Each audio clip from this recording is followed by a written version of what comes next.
project pan update. Guys, I finished this. This is so nice and it has taken me so long. So this is a contour and a highlighter from V7, but I use it as a bronzer. So this is the highlighter. It's empty and I've scraped some of it out.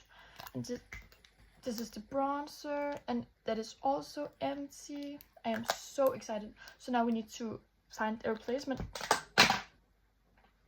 Okay, so the highlight replacement will be the Sheet Glam. I do not support Sheet Glam, I just have it. And I do not have that much left. But I have I only have 2 highlighters left now, I think, after this one. Yes, so that's okay. But the bronzer, that's exciting. I only have 1 bronzer left. And this is in this one. This is also from V7. And it's a powder blush. Bronzer, what the frick. It's this one. And I have it on today. It's quite nice. But it is also almost full. So that will take a long time. But it's my only bronzer. So I have hit like Project Pan goal, right?